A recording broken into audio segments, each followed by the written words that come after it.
Evening, everyone. It is another Thursday night, and less importantly, it's April 15th, which means it's tax day for many of us.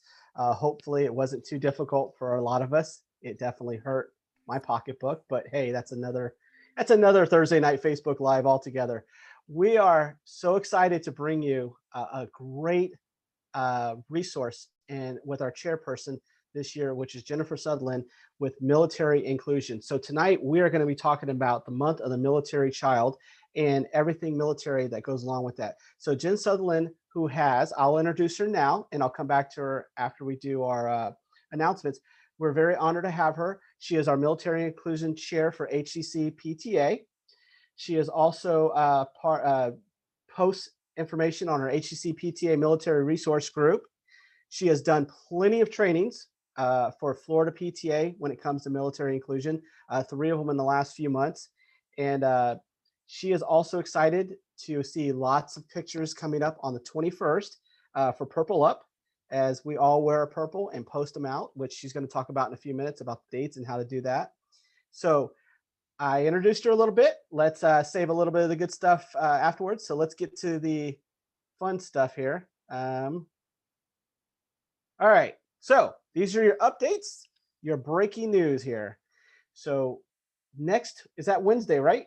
Nod your head, yes, Wednesday. So Wednesday, we are going to, Hillsborough County Council PTA has a great service opportunity, both for adults and for students to come out and to wrap care packages for veterans. It'll be, again, on 21st from 1 to 3 p.m. Let's see, do we have we do not have, what you can do, is there a sign up genius for that, I believe? Yes, there's a link Okay. on our website, there's a link on our Facebook page, and on our calendar as well. So there's Excellent. So we would love everyone to come out there to be part of that, to hang out, to see each other, breathe some fresh air, and to do something amazing. And that is give back to our veterans who work very hard each and every day for us. So please join us. Please reach out. You can find all that information and you can sign up as part of that. And I believe, if I'm correct, if students go out there, they will get hours for that, correct? Yes, good. So boom, drop the mic. All right, so the 21st is Purple Up Awareness Day, month of the military child. We want you to take a picture wearing purple. So not a lot to ask here. Share your photos on social media and tag them at HCC PTA. We'd love to see all those pictures. We want to see a ton of them from our area. We have a great military presence. We're very proud of what MacDill offers us, not only with wonderful people and resources and jobs, and we're so thankful for them being in our backyard, literally and figuratively. So this is a great way to show our appreciation, and it's simple. You wear purple, you take a picture, you post it. Listen, every one of us does that every day with our food and our hair and our coffee. So you can do it with yourself. So please, again, do that, share it out next on the 21st. All right, so general meeting. I've gotten a lot of calls this week about, are we having a general meeting? What day is it? When's the awards? Well, if you showed up to awards this morning, I guess you won them all, because we were not there. We had to unfortunately cancel those. But we are going to have awards along with our general meeting and a lot of training workshops on May 1st, May Day. It'll start at 8:30, go to 12:45, as you see on the screen. We are going to have a President's Treasurer Secretary training, bylaws, compliance, leadership convention training, awards. So we are going to present awards, as well as talk about our scholarship winners and also reflections winners. So it's going to be a great event. And then the fun starts, because then you get to vote. And who doesn't like to go voting? So at 12 o'clock, we will have our general meeting. We will do some business. We will have our officers voted on and elected, and we will kick off the next year of PTA in Hillsborough County with that way. We are going to have food. So listen and listen clearly, because I got this from very good, reliable source, Amy Marie Granger Welch. So if it doesn't happen, you can blame her. There is going to be a taco bar. I repeat, there is going to be a taco bar. So if you like tacos, come on out. You got to be there to eat, though. We can't send them virtually to you. So we want to see all the smiling faces behind the masks, and we want you to be part of our general meeting. We would like to hear your voice. We want you to watch how we celebrate our award winners.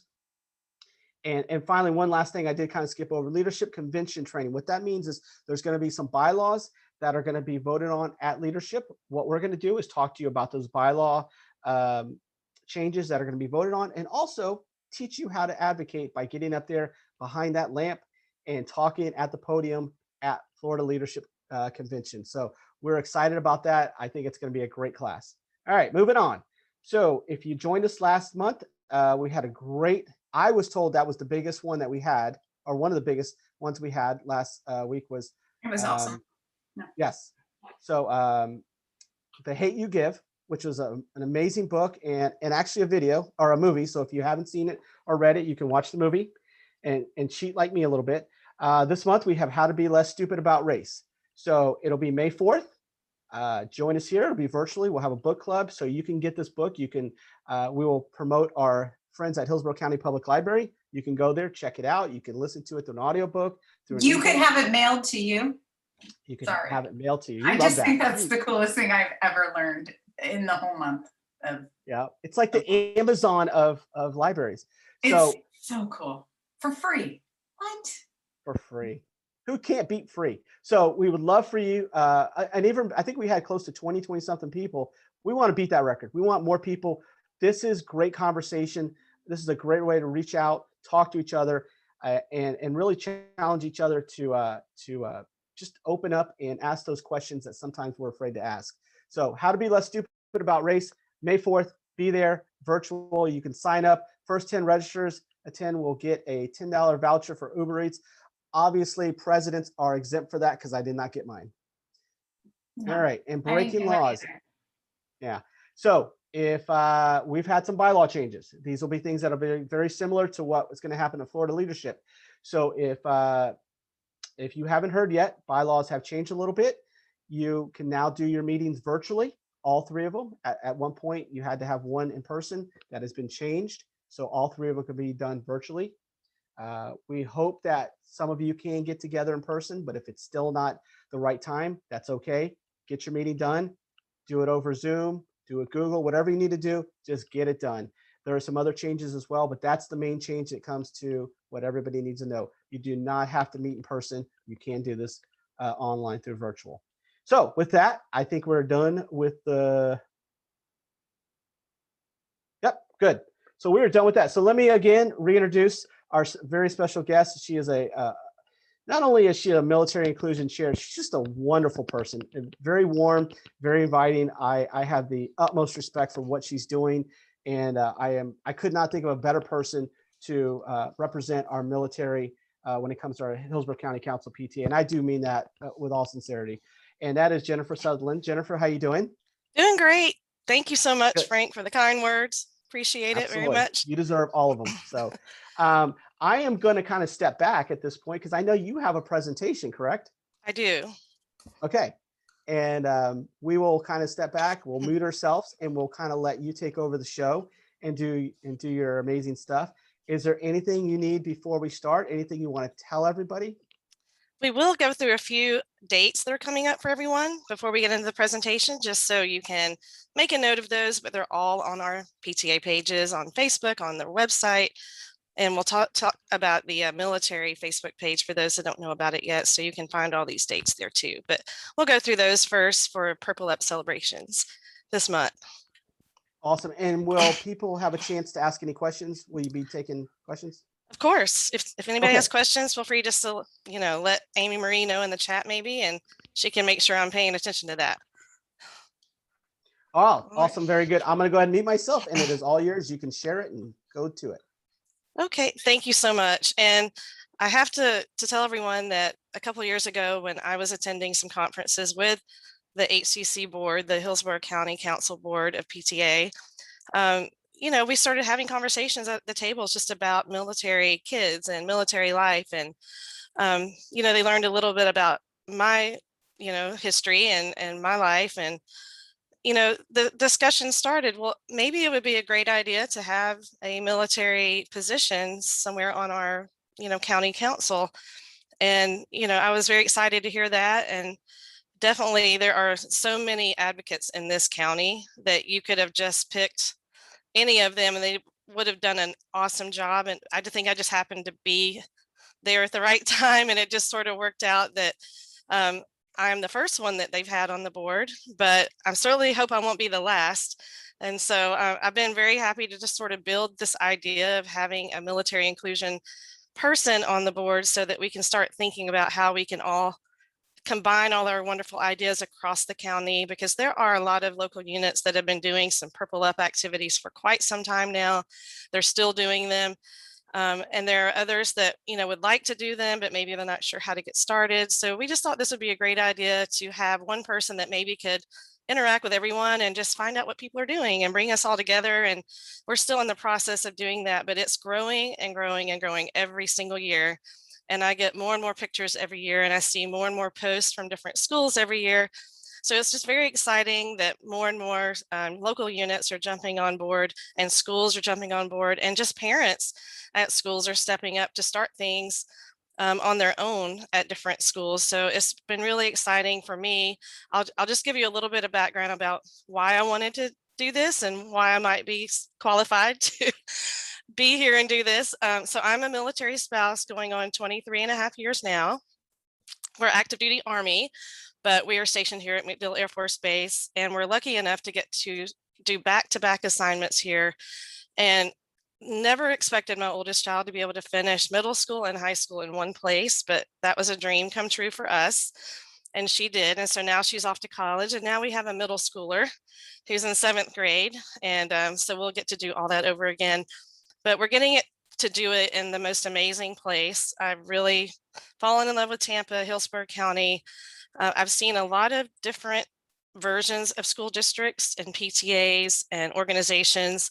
And I will have to tell you, I do think, and I truly believe, that we have one of the best county councils I've ever seen. We have so much PTA support here, and we have a lot of community support with community partners, businesses, even hiring our heroes.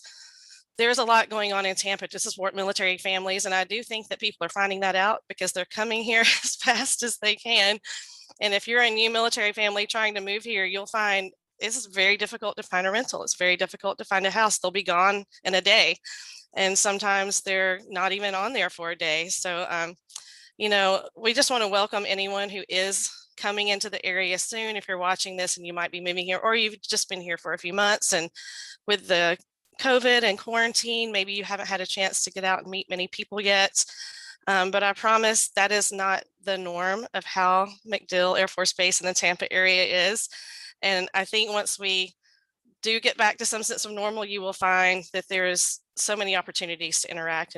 And we hope that our Hillsborough County PTA can offer some of those opportunities for you. So for the month of the military child, for those that might be watching and don't know what that is, or maybe haven't heard of it before, it is a month that is designated internationally for military kids all over the world, where we take a moment and we honor their sacrifice and their service. You may think, well, they're not in the military. What did they do? Well, there's some things that come along with the military lifestyle that are unique, and they are pretty consistent that most military children experience moves and relocations and transfers. They say a lot of goodbyes, they say a lot of hellos, and all that they're expected to carry on every day, take care of their business, take care of their schoolwork, make good grades, do their sports. And all at the same time, they might have a loved one in harm's way. They don't know exactly where they are, but they know they're somewhere, they're not home. And what's different about MacDill Air Force Base is that we don't really have like a mass flight that they put all the service members on and they all deploy at the same time. And then they all come back at the same time, and there's a big farewell and a great hello.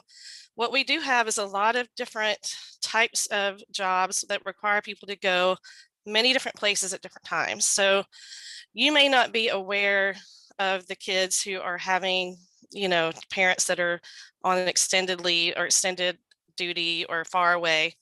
So that's what's unique about here. There are some places that we have lived where you'll have divisions that all deploy and leave at the same time. And then everyone knows when they're going, and they kind of know when they're coming back, sort of.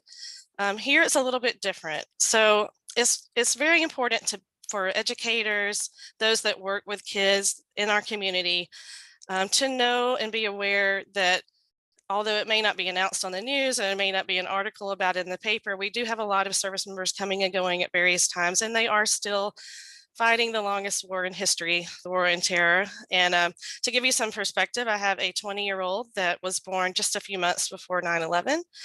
And about the time she was 3 or so, my spouse started deploying. So we had 4 combat deployments. 3 that were a year, 1 that was a little over 6 months. And then in between and after and before, we've always had 6 months, 9 months training, things that they'll have to go away for. But this has been something that I never imagined 20 years later we would still be talking about and still be living. So these are the kids that you have in your school. So certainly my 20-year-old has never known it any differently.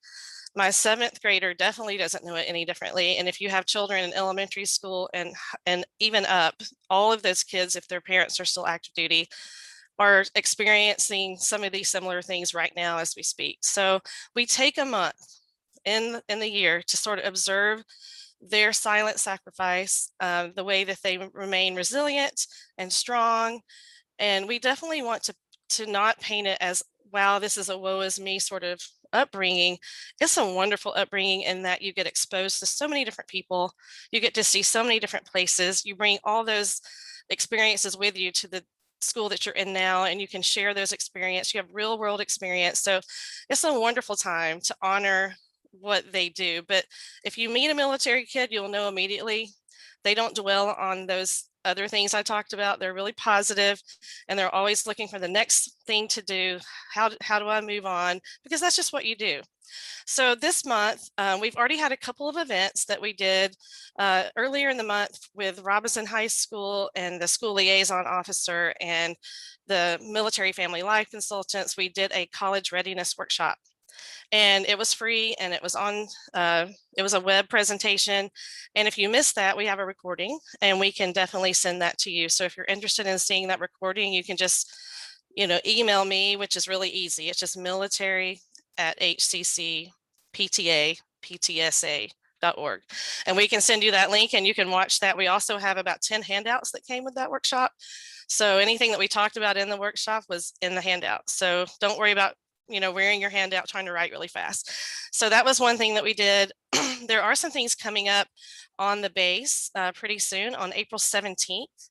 If you have a military ID and have base access, you can get onto the base and go by the main MacDill Post Exchange, and you can drive up, wear your purple, and you can receive a goodie bag for just wearing your purple, and it's 1 per person.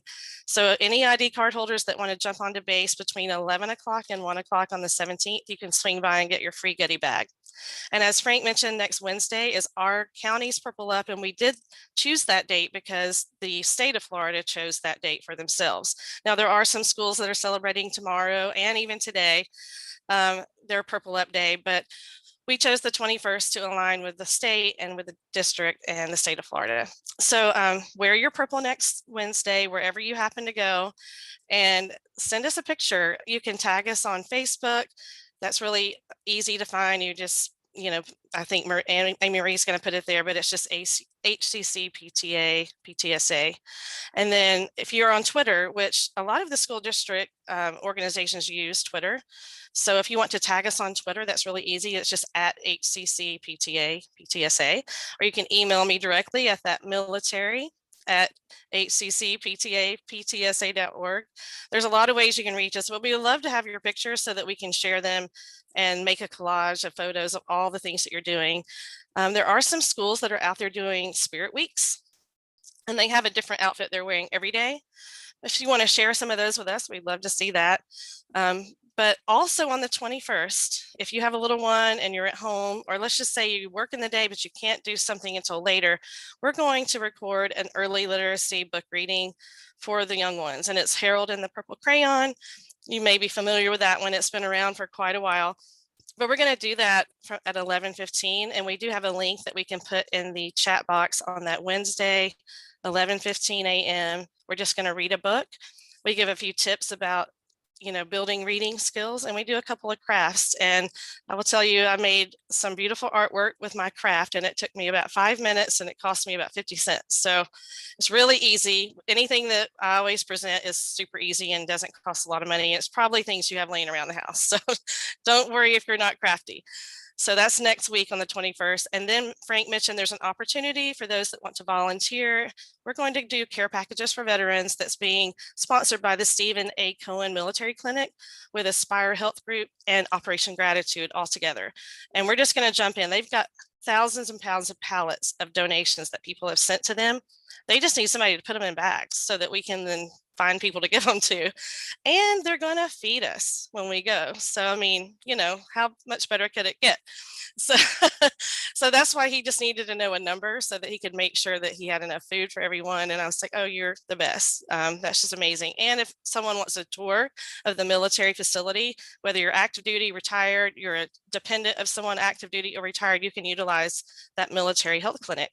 And a lot of people don't know that. So we're going to put that link for you to sign up for that next Wednesday, the 21st from 1 to 3. And then last but not least, on the 27th of April, I usually join in with the school liaison officer on MacDill, and we do a parent focus group from 10 to 11 a.m. It's the fourth Tuesday every single month, 10 to 11 a.m. And we have a link for that gathering if you want to join us virtually. It's the time to ask questions if you have specific questions for the school liaison officer. But we're also going to talk about building resiliency skills in your military connected student. So if you have a student that is military connected, you're a veteran who has a student, or you just have a student that you would like to build some military or some resilience in them, you can join us. You do not have to be military, but that link will also be there and you can join us for that. It usually lasts about 45-50 minutes. And then on our military resources link on our Hillsborough County PTA page, we have examples of the virtual Spirit Week we did last year. We have printables that you can print out, hold up in your picture and take pictures of yourself with the printables. We have a book list of all the books you can read from ages, toddler up to adult for support for military kids. And all that is on there. And let's say that you're part of a unit and you want to do a military celebration next year and you just couldn't get it going this year because of everything that was happening. We have a toolkit that is from the Military Child Education Coalition, and it has posters, printables, certificates, ideas for Spirit Weeks. It even, it's kind of late now, but they had a link that you could order t-shirts if you wanted to get t-shirts. I mean, it has everything you need. And so that's on the militarychild.org, and we're going to post that link, and it's free for anyone that would like to use it. I think my light cut out, so I'm going to turn my light back on. There we go. But anyway, we're going to post all that so you can have it. And it's also on a Facebook page. If you're a military family or you want to support military families, you can go onto Facebook and just look for it's HCC PTA Military Family Resources. And if you can't find it now, just email me or send us something in the chat and we'll get you there. But we're always trying to post things that we think people can either go to and support military families, or if you are a military family, you can join in and participate in. So those are just a few of the announcements that we had. But the biggest thing is just if you can just send us a picture of you wearing something purple next Wednesday, that would be amazing. We would love to see what your schools are doing. And we'll look forward to hopefully seeing some of that. So that's my announcements. And that's a little bit about me. But I did want to help some of the local units that may be wanting more detail about how do we get this going in our unit. And this is what we are. We are here to help local units gather resources and bring more tools for their toolbox. So that's what we wanted to do today. So I'll go ahead and share my screen here. And then we'll just go through a couple of things that might be useful for our families. Let's see. Okay, let me go back up. So if you can see that, if we're good, just give me a thumbs up. So this is my family here. I didn't want to not include, my personal experience. So I do have some photos of my husband, his dad, and his brother who all have served. And this was one of the graduations for his younger brother at his ROTC program. And probably the last time they've all been in uniform together. So we had to capture that. We had a couple of homecomings from our deployments with my little ones. And you can see my littlest child, she's looking at him like, I'm not sure. Are you my dad? Okay, she says so. So I guess it's all right. And then the one on the end is us leaving a unit after a couple of years of deployment, and the celebration at the end with, we're all still here. We're going to celebrate that we're still here and we made it through that. So these are my kids. And like I said, this one's in college now, and the youngest is in 7th grade. This is what I would do if we were doing like a workshop, but I just wanted to let you know what I do have to share with you tonight is how do you find your military families? Where are they in your school? How do you identify them? What are some of the challenges that the Military Connected students have?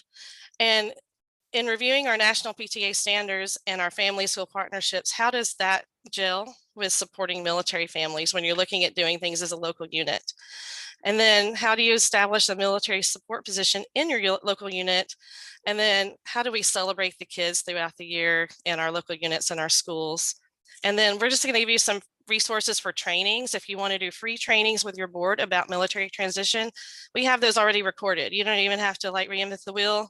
You can just click on it and you can play it for your board. You can even do it virtually where everyone just watches it at the same time. You don't even have to come together. It's super easy to figure out ways that you can celebrate military kids. So let's see. I do have a video here that I thought was great that it's a few military kids just sort of explaining their life experience. It's very brief, but I thought it was very poignant when I saw it. So hopefully we can get it to play for us.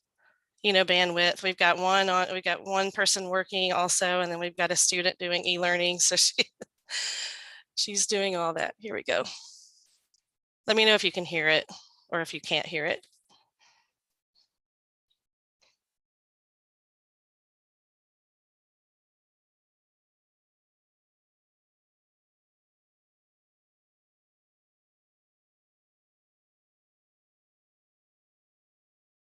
My father gets deployed. For me, it means separation. I don't get to see him for a long period of time. I felt really sad. I was going to be leaving for a while, but I know that there's nothing we could do to stop it. I'm scared that I might not be back. I'm scared that if they do come back, we might have to move, and one parent might not like that. Well, I moved about 5 or 6 times in my life. Some of the challenges are like when my dad goes away, so I have to sit there and make sure like my dad feels okay. What I do is journal. That helps me. I hope return safely. It's just as hard for the kids as it is for the parents, but sometimes it can be harder for the kids because they're just. I'm proud of him serving in Iraq and being focused. That helped me feel better is looking at when my dad comes home for me. I can't stop smiling for some reason. Just like I'm in the car, I'm like, be serious, shown that you've matured. And then I get out of the car and it's just constant smiles and happiness.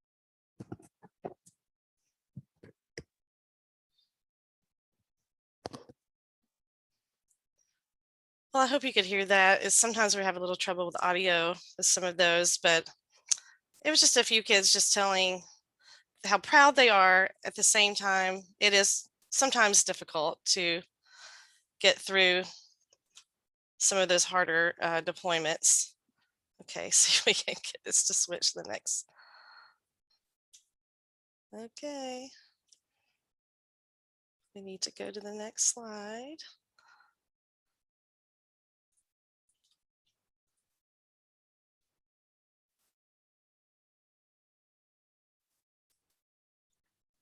It's taking its sweet time. Okay, we'll start from the beginning. For the next slide here. Sorry about that. So who are our military families? How do we find them in our schools? You know, only 1% of people in the United States qualify to be in the military. There are many more that may want to serve, but only 1% of our population actually do serve. But we have in our schools in Hillsborough County over 4,000 military connected students that are active duty. That does not count our veterans kids. That does not count the kids that serve on National Guard or Reserve. So we do have military kids in almost every school in our county. You may not have as much as others, but we do have a list, and the majority of the schools that even far from base are up to as much as 8%, up to 12% military kids in our district. So you just have to look around and ask, put a survey out. They're not always going to come up to you and say, hey, I'm a military kid, but your office does have a list of people that register. When they put that little check in the box that says, I do work at MacDill, I'm a DOD or a civilian employee or an active duty. They do have those lists. They can't give you names, but they can give you numbers, and they can let you know how many that you have. We have over 1.2 million military kids in the United States. There are actually more military kids than there are military members, which is interesting. And most of them choose to go to public school. So 80% choose public schools. So we do have them in our schools. We have so many veterans in the state of Florida. We have 1.5 million veterans in the state of Florida currently. So think about where they may land. You know, maybe they land close to installations that have medical facilities so they can use those. So you're going to have veterans that live in and around you, no matter where you are in Florida. So we don't want to forget those military veterans, and we always want to include those children, because once a military kid, always a military kid is the saying. This just gives you some recent stats from Military OneSource about military families. You can see the division of 31% is active duty that are a racial minority, 16% Hispanic, Latino, 50% of our active duty force is married, and most of them have children. So these are the kids that are coming into our district. You can see where they are in the geographical regions in the world. You can look at the different educational stats. This is all found on Military OneSource, and you can look at, this is from 2019-20. And then the average age is 31 or younger for the active duty service member. So this is the demographic that you're working with, and you got to think about that generation and how they communicate when you're trying to communicate and plan things and, you know, build activities around them in your school. So very important to consider your population there. So what are the challenges that they face? Military families, like we mentioned, move very frequently. Children move almost 3 to 6 times before they even graduate. So K to 12, my older student moved 6 different schools. My younger one did 3 different schools, but that's on the low end. And most recently, one of my friends who interviews military families who move often interviewed a parent who had moved 20 times in her spouse's active duty service commitment. So, you know, we do have a lot of relocations, but 6 to 9 is probably more accurate for most of the kids that we have here. And what we call a PCS is a move, a permanent change of station. You might hear that used often, but that's what we use to mean military. And what the children face is they might not be doing the same content in 3rd grade and 1st semester in California as they were doing when they come here to Hillsborough County and they're moving into 2nd semester in 3rd grade. There may be some similarities, but there may be some things that are offset in terms of skills. And so that's why it's important to look at those standardized tests. Not that we love standardized tests or love to make our kids take them, but if we don't have any sort of gauge of where they stand, it's hard to know how to help them catch up if there's any lags. But they are supposed to reach out and use those previous test scores for you to get you placed. You shouldn't have to wait for placement for your student in class. And that's really a great thing that has happened over the last few years. But they may want to retest or reassess just to see later on where your student, but we will have some inconsistencies for military kids. And that makes it very hard on our school district to try to meet all those needs and where all the kids are. So that's, you know, you have to applaud the challenge that is for them. And everyone's learning, everyone's doing the best that they can. And think about if how much your student loves football, soccer, swimming, tennis, and then they move and they're teed up to be like a starter. And then they have to come here and they've already missed tryouts and they didn't get to try out that first year.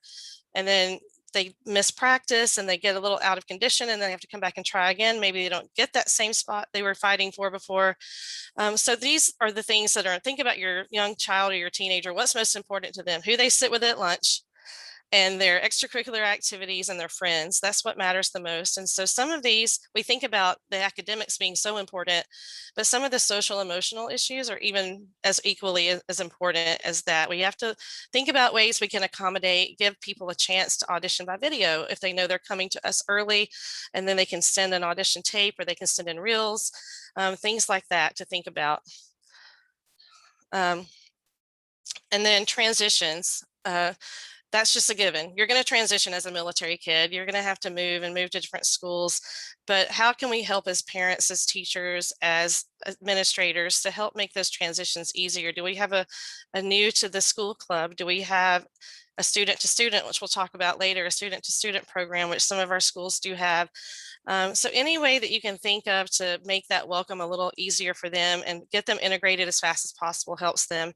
And there's something that happens, with military kids, if they still have an active duty parent who's deploying often, there is sort of this fear of loss in the back of their mind. What happens if my loved one, my parents, gets in harm's way and something could happen? And you can even tell a student, oh, no, I'm just sitting in a cubicle in Baghdad in the green zone, and I'm not really going out and they don't know the difference. They just know you're in a faraway place and what they see on the news looks like it's kind of dangerous.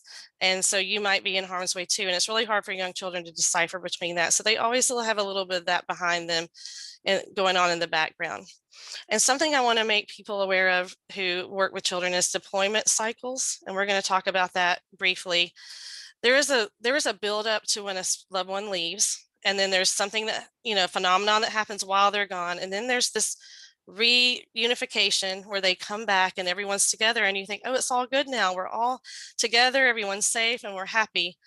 But everyone goes through this honeymoon period. And then there is a change in routine and the person who was in charge before may not now be in charge, or the oldest kid in the house may have stepped up to be head of household and now she is being told, you need to step back now. I'm here. I'm going to be the one running the show. And it is hard for kids to relearn their role when you're constantly going in and out of it.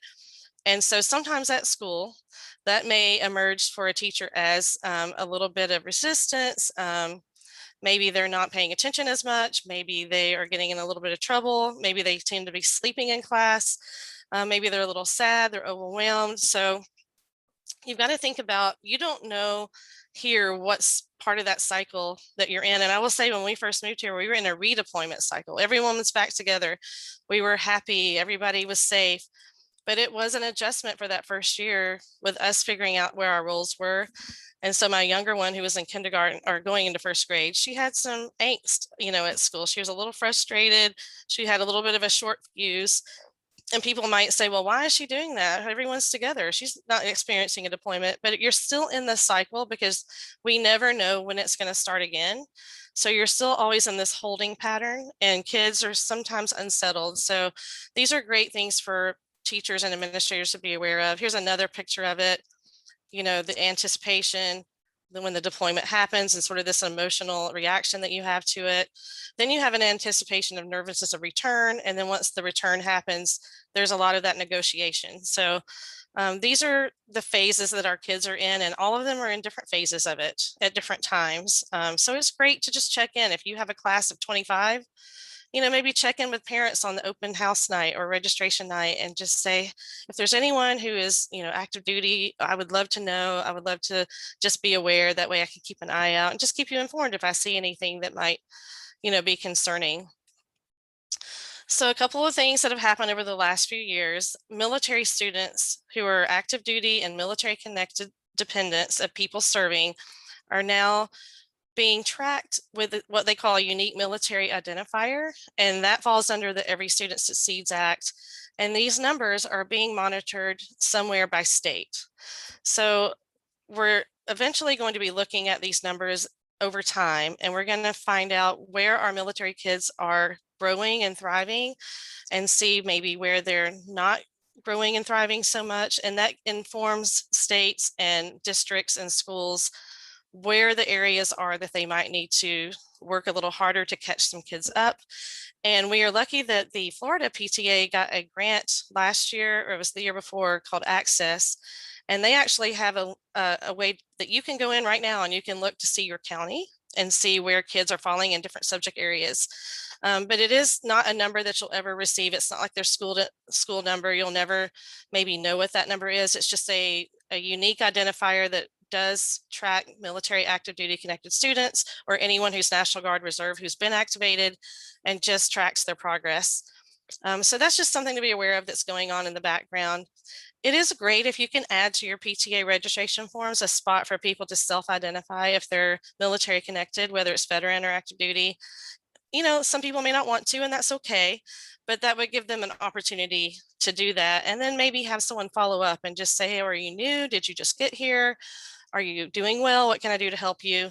And just engage them and figure out what their strengths are and how you can pull them in and involve them in the community of the school. And you can use social media to keep in contact. You know, there are people that are not using social media right now, so you might have to think outside the box about how you reach out to people. Some people are taking a break because they're just overwhelmed with digital, you know, software and Zooms and all that. So be creative about how you reach out to families and try to pull them into what's happening at your school. I just wanted to provide a map of the overall locations of duty stations in Florida for those that, you know, might want to look that over and just kind of see where you are in relation to some of the larger duty stations. This is certainly not all of them. I mean, we don't have every Coast Guard station on there and all that, but this just gives you an idea. The Panhandle has a large presence. Jacksonville has a large presence. We have a large presence. Southcom in Miami, the Cocoa Beach area, that what is Patrick Air Force Base area. This is kind of where the active duty service members will be, you know, located to then serve. But then you got to think, I live 45 minutes from the closest base because that's just where the house was that we could find at the time. There wasn't much available.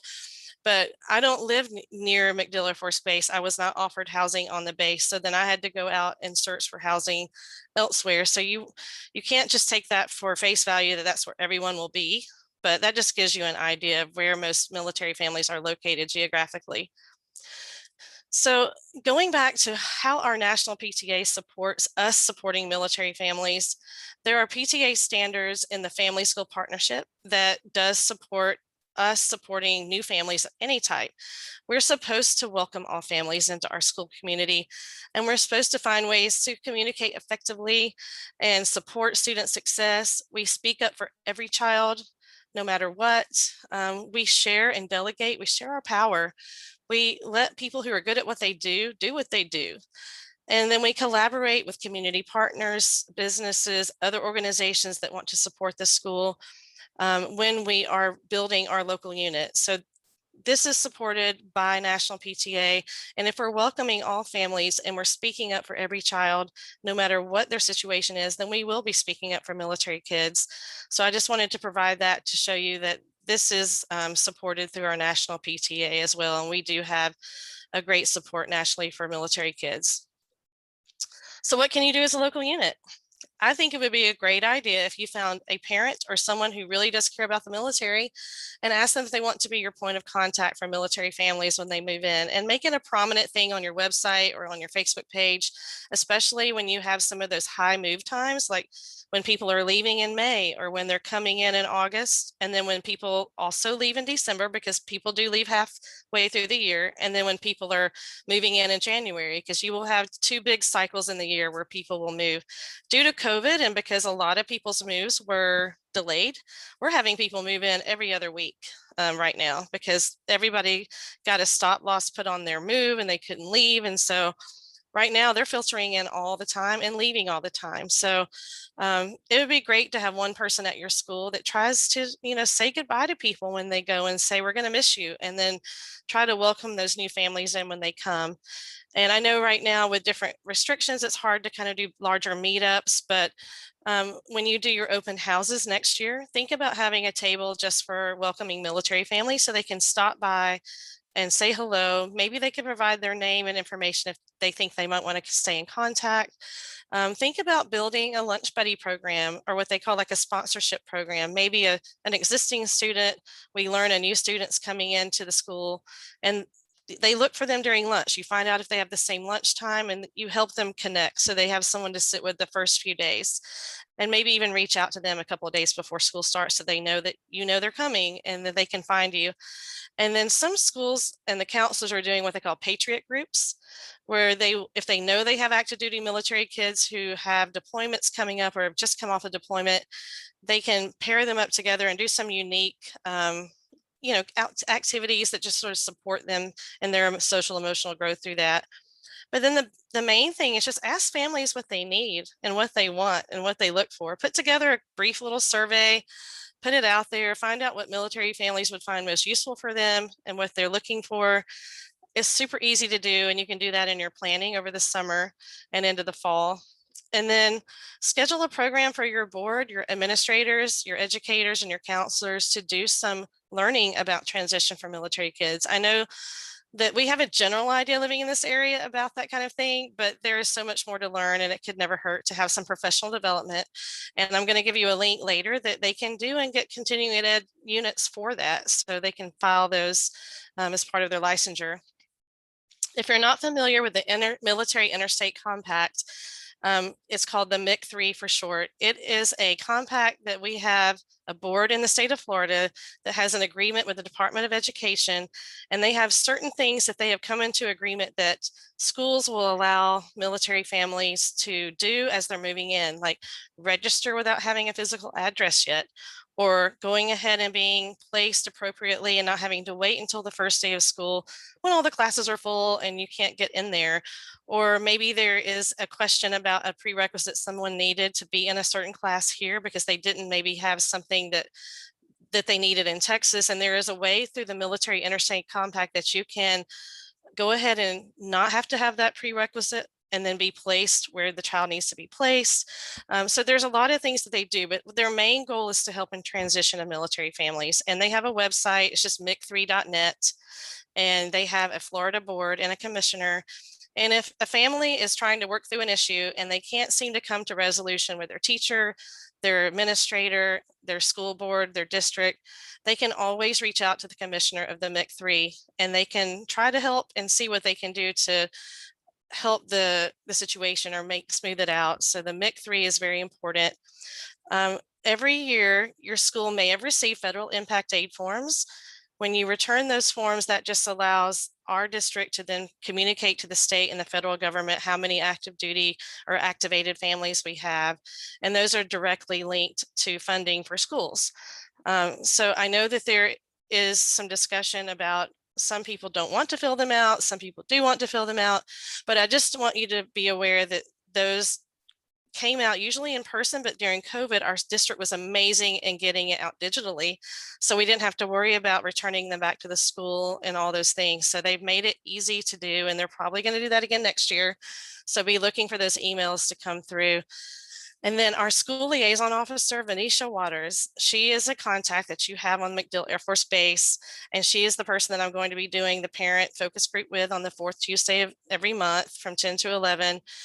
She is the person you always also can reach out to get assistance. She actually serves as part of that MIC3 board and has contact with those individuals. So definitely stop after your school, your principal, your district, talk to your school liaison officer, and then she can help you talk with the MIC3, but you certainly can go to the MIC3 on your own. If you don't know where school liaison officers are located in our state, here they are. So you can see we have one at MacDill Air Force Base. We have a lot in the Panhandle, and we have a few on the East Coast, but Venetia Waters is our main contact for our region. So anyone who's not even in Hillsborough, but surrounding Hillsborough, you can use Ms. Waters' services. So Veterans Day is in the fall in November, and we just wanted to put a few ideas for you to be thinking about now for November. go ahead and be organizing someone to be your point of contact to work with this school to help with the Veterans Day ceremony. Go ahead and identify a parent whose child goes to your school's active duty. See if they want to speak, invite them to come to the school. If they do an in-person event next year, maybe invite some of the parents who are active duty to speak in the classrooms. The American Legion actually makes red poppy flowers that you can wear on Veterans Day, and you can sport those, but you can do that as a craft too at your own school and make your own poppies to show support for veterans. But you can partner with your American Legion and other organizations who will help you gladly celebrate Veterans Day. So be on the lookout for that and be thinking about that with your boards next year. So we are in the month of the military child, and you may wonder why I have a dandelion there. For those that aren't military connected, the dandelion is the official flower of month of the military child. And if you've ever seen a dandelion blow in the wind and you see all those seeds just scatter everywhere, and then wherever they land, they will germinate and they will grow a new dandelion. And that's sort of like the military kids. You bloom bloom where you grow, wherever you go. And so we kind of refer to them with the dandelion, and purple is the color of unity. It's the color that we use to bring everyone together. So that's our color for the month of the military child. And the toolkit we mentioned earlier, there's the web link right there, themilitarychild.org. Very simple to pull down and just, don't have to reinvent the wheel. It's already there for you. We're doing our Spirit Day or our Purple Up Day on the 21st with the state of Florida. We have examples of Spirit Weeks on our military resource page, and I listed that for you. But if you have newsletters that go out for your schools, maybe have someone who's a military connected person write a letter for the newsletter for you, or write a story for the newsletter and put that out. We also have a book club list if you want to do some book club readings, either with your PTA or with the kids. We have books for little ones all the way up to adults, and that's on our our military resource page. And maybe too late now, but you can think next year, maybe do an essay contest or an art contest. Do a salute to military kids at any of your sporting events that you're having in April. Have a fun Purple Up frame and have it available for people to stop by a table and just take a picture, or you can have a parent volunteer to be the picture taker at your school. And it can even be at the drop-off pickup area at school, or you can have it located in a multi-purpose room. There are just a lot of ways you can celebrate month of the military child, but an easy way is just old-fashioned bulletin boards. Make a bulletin board in your school where kids have to walk by it and they have to read about military facts for military kids. And if you have a morning news program, there's still time for the remainder of the month to make an announcement about the month of the military child on your morning news, and you can ask a military kid to do it. So you could put out a request for anyone who might be interested in doing that for you and have them read a declaration. You can find a declaration online for the month of the military child. Our district recently just read theirs, and they have one in place. The president always signs one, and it's in place. This is actually the 35th anniversary of the month of the military child, and Caspar Weinberger was the first one to draft the military child month celebration in 1986. So gosh, it's hard to believe that it's 35 years since then. But do whatever you can, and even if it's just have everyone take pictures with their purple at home and send them to you, that's just a way you can celebrate. I did want to point out a few things when we talked about training or education for your board. We actually have a former PTA member in our county, Stacy Heisman, who has co-written a book called The Seasons of My Military Student. And they even have a Facebook community, they have a website, and that book is built for teachers and parents to work together about how to help our military kids with transition. So it's great for educators to read, and it's also great for parents to co-read and then come together and maybe have some discussions or some meetings. But you can definitely ask questions of all the people in this forum if you have any questions about it. And it's great to just jump in there and get familiar with the terminology. Another thing for our military families, if you move around a lot and you're still thinking that's coming up and you're going to be PCSing a few more times, schoolquest.org is a great place to build a digital portfolio or a digital record of all the test papers, report cards, IEP meetings, 504 meet, anything that you have for your student, you can upload into SchoolQuest. And that way you don't have to worry about if a box gets lost or your car is broken into and your files are gone. It's all somewhere safe and it's password protected.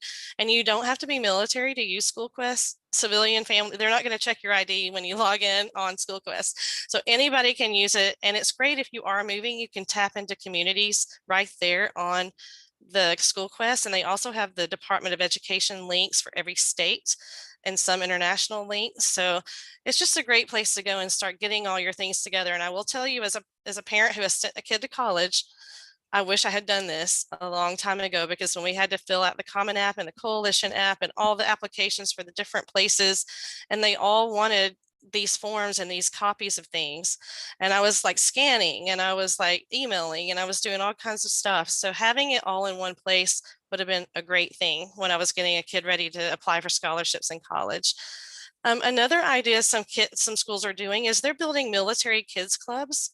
And that's just a club that meets once a month. Some meet before school and some meet after school.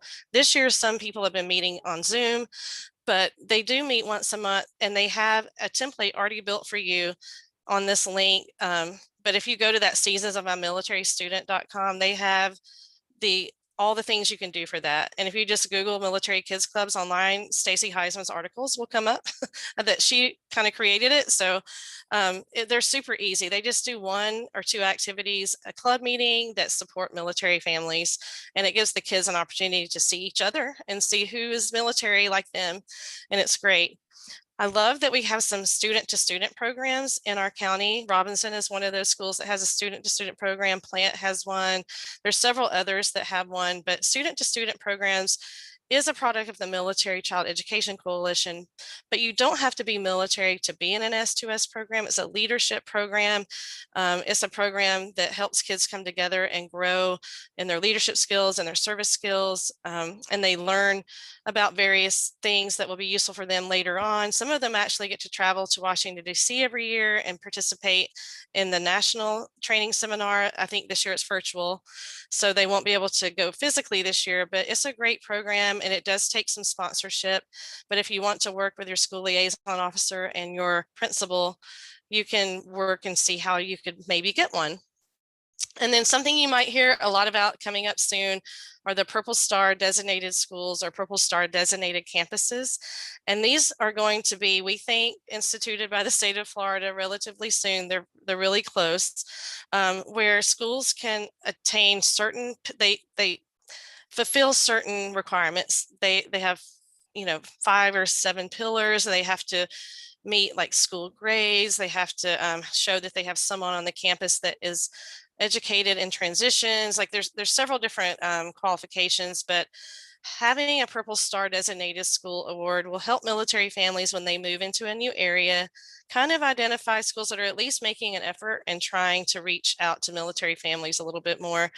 Once we get the word that this is going to happen, I do think they're going to look for input about what families would like to see in addition to some of the already established pillars. And so that would be a time that we can all speak up and say, we would love to see schools try to reach, X, Y, or Z. The other thing that PTAs in our Florida PTA does is called the School of Excellence program. And that has nothing to do really with military. This is just schools that want to meet certain qualifications through our PTA School of Excellence program, and they want to get that designation. There's a couple of schools in our county that are working toward that right now. Some of them already have the designation. The end of the year is coming, so the end of the School of Excellence cycle is about to be over. But throughout the summer and into early fall, if your school is interested in trying to strive for a School of Excellence program, you can go to the www.pta.org to the National PTA School of Excellence link. It'll be right there on the top and you can see it. But schools can strive for that designation. And it's just a great idea to pull the schools together and try to get some of those designations. So some free training from your boards. Like I mentioned, the Military Child Education Coalition has over 250 trainings documented and logged right now on their website that you can watch. And you can do that together as a board. They also have military student consultants on hand now. No matter where you go in the world, you can call them. And they're also listed on that main militarychild.org website. Locally, we have a few military family life counselors that are attached to MacDill, but they actually work for some schools. And that is a person that is a licensed professional counselor who also is educated in the military family life and in transitions for kids. And if you don't have one in your school, it doesn't mean you can't see one. You just need to contact the school liaison officer, Miss Venetia Waters, on base, and she can connect you with someone. The only thing they can't do is they can't come into your home, but they can meet you somewhere, meet you out somewhere. They can meet an adult, they can meet a child, but they are free and they don't take what we typically know as like clinical notes. There's really not like anything that they file anywhere about what you say or what you don't say. And they wanted to remove some of the barriers of people that were worried about the stigma of going to counselors. So they're wonderful and they're there for our kids. And anything that you need to know that you don't know and you can't find it, you can go to Military One Source. They can connect you to anyone, any mental health counselor, a physician, an eye doctor, anything that you need, even if a financial planner, they can do that for you. So they've been around for a while and it's easy to forget, but they are there all the time, 24/7. If anybody would like this slide deck or these resources, I would be happy to send them to you so you're not having to like feverishly write down or anything. But I did want to put our national PTA page, our Florida PTA page, and our county PTA page, a Military One Source that I mentioned, all the military child resources there. One great thing, if you have a teenager and they're military connected, I would definitely have them check out the bloommilitaryteens.org. It's Bloom for Teens. And there are military kids that built this website for other military kids. And they have a lot of discussions and they have private boards and they have activities going on. But it's a great link for your military teens to connect with and try to reach out to other kids if they're, just try if they're maybe they're still e-learning and they're not in the school and they're struggling with connection. It's a great place to go. And then that latest statistics I showed you on Military One Source, I just put the long link there, but you can go on Military One Source and look at statistics for last year and it will show you. For our military connected families, there is something called the Military Impacted School Association and also the National Association for Federally Impacted Schools, NAFIS. You can also go onto the DODEA site. Don't forget to check out your American Legions. We have several different posts here in our area. They're a wonderful resource. They actually they do boys state, but they also, do they do girls state or just boys state? Yeah, and they do scholarships. Yeah, scholarships. Most of them do stuff within each post. So like we have a post that's close, but there's also another post not too far away. So. Yeah, there's one here in Riverview. There's one actually in Pinellas. It's amazing.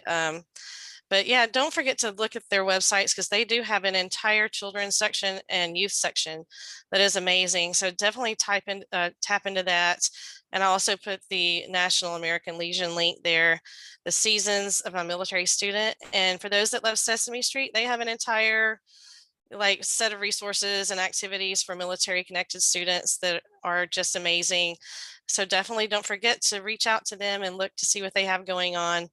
And if your student has been struggling this year with homework and with keeping up, don't forget military families get tutor.com at no charge, but because Hillsborough County Library System has a contract with tutor.com, and especially during COVID, all students can tap into tutor.com at no cost and get free 24/7 tutoring on any subject 24 hours a day. And it is great that if you need like help right now and it's 11 p.m. at night and you're panicking and don't know what to do, you can get to somebody. But you can also find a tutor that you like and you can continue to request them and get on their calendar every week or every month, whatever it is. So please take advantage of that. I know everyone knows about Khan Academy because it's been really tapped into our what used to be EDSB, but now it's Canvas. We have access to tutoring there and even SAT and ACT study guides. So don't forget those and utilize what's free to us because who couldn't use something free right now? And then School Quest. For any of our veterans that are watching, I put some veteran specific links. We have an amazing art therapy program for veterans who might be dealing with PTSD or just have some adjustment problems coming out of serving. And people think, well, I would never do that. I'm not an artsy crafty person. It's not really about, you don't go there and necessarily just paint or just make an art piece. It's very, it's much deeper than that. And people have been amazed at the statistics that are coming out of how it helps veterans way more than they ever expected that it would.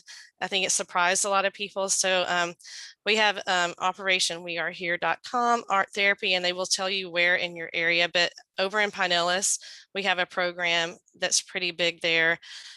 So any of our veterans, thank you so much for your service, and thank you for all that you have done in your time serving. And we hope that you know, that you won't lose touch with your school. If they do some military things, show up, let them know you're there, get your kids involved, let them know how they can support you too, because like we said, once a military kid, always a military kid. So that is just some of the basic information that I had. Here's my contact information if you want to call. I mean, there's my cell phone, call me, text me. There's my email. If I can connect you to any services or if I can put you in touch with someone, I would be happy to do that.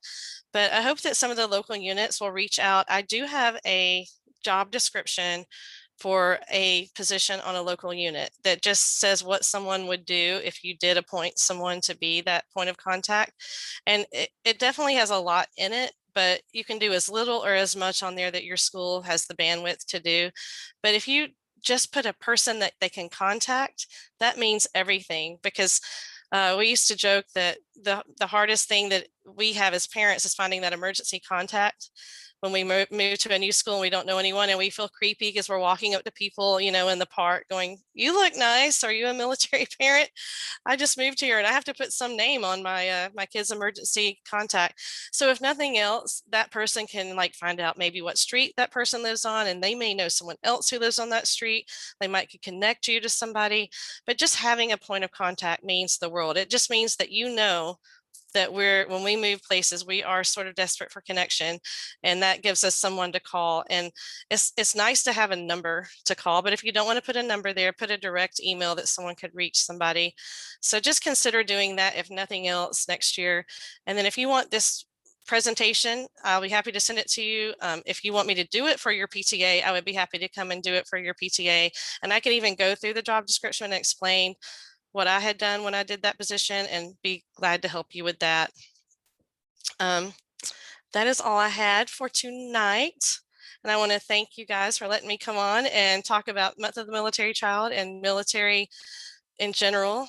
And it's been a pleasure to serve on this board. And I will tell you that this Hillsborough County Council has been so supportive of military, you know, activity. Anything that I've ever said, let's do, they're all like, okay, let's do it. You know, we're on. So they want to participate. We want to come out to your schools. Like this year, we really wanted to come out to the schools, but we knew they were sort of limiting people coming onto campus and that kind of thing. But I'm hoping next year, like if you want us to come out and do something for military, for Veterans Day, or come speak or do a program, I'd be happy to do a program for anyone. So I hope that you'll utilize me as a resource. And then if there's something you're specifically looking for, I'd be happy to connect you. But definitely use this PTA as your resource, because they are the hardest working group I've ever seen in my entire life. And they are doing, like Amy Marie, I can't even tell you how many hats she's got in the air right now. You just can't see them because they're all over the computer screen. But thank you so much for your support of military. Thank you everybody who's doing Purple Up this year. And don't forget to send your pictures to us or tag us. And on the 21st. On the 21st, yes. Or anytime before then. And I also wanted to mention the Military Kids Special Education Alliance is also, they're taking stories. You can find them on Facebook. It's Military Kids Special Education Alliance, but they want your stories. They want your pictures. They're also going to do a TikTok challenge that everyone can join in. And we have some fun surprises that are coming up with that our local school board participated in, which I can't wait to share and for her to share. But definitely let us know what we can do to support you, and have a great month of the military child. Awesome. Well, thank you, Jen. Frank had to jump off. Yes. He had to go watch his son perform. Yeah. So We've got we a were senior. You like, can't "Okay, miss that. I know. I was like, you're gonna be all sad next year when you don't have a son to go watch and performing and all this. But I used to ask people to just invite me to come watch your kid, 'cause I Right. don't have any more high school people to watch. soon you'll have a high schooler. So thank you Yeah. for doing this. Though you always have so much information. Well, I did add some links in the chat, but we'll add your presentation and all of these links to our website, so it's easy to find. Yeah. And this presentation, well, I'll put it on YouTube. Yeah. Takes me a few days, but I get Oh, it. that's okay. You don't have anything going on. What are you doing? What are you doing, Amy? I know. Yeah, so if anybody wants to listen to our story time, that's the morning of the 21st. If anybody wants to volunteer with us, we're going out to volunteer on the 21st in the afternoon. So lots of places to jump in. It's all in the chat. I put all of that in the chat. All the like links for the focus Awesome. and everything is in the chat. So the stuff coming up, and then Yep. all of the resources we'll put on our website. But thank you for coming. Cool. I appreciate Yes. it so much. I love all your ideas. I am also a military spouse, and I have a military Yes. child as well, and we've moved quite a bit ourselves. So it's always interesting to see how they are so resilient and they do bounce back. But Perfect example. The power goes out in my older daughter's apartment building yesterday or the day before yesterday. It was out for over 24 hours. And she was like, okay, this has happened to us before. Military bases or whenever we were in a tropical storm or named that hurricane. And so, she took a cold shower. She, did her makeup by flashlight, and it was funny because some of her roommates were having a real hard time with, what do you do? Like, our food's going to get ruined and I can't see. And she's like, you just get a cooler and put some ice in it. Throw it in. I mean, like, she just had been through this so many times. She was like, so it's interesting to see how some of these things that you thought when they're little were going to be so stressful that, oh my gosh, what are we doing? It has really paid off in the resiliency category because they just do have a repertoire of how to deal with, stress and things that get thrown at you at, the last minute that you're not expecting. So it's kind of fun to see that second order effects of, hey, this did serve her well in some areas. So what you're saying is you should always have a military kid as a friend. Yes, they will know what to do. They can tie some knots. They can build some fire. They can make things with duct tape and match. They can fix things. Yeah. Big MacGyver. So Right. You know what MacGyver means? I don't know. I know, we're old. We're old. Okay.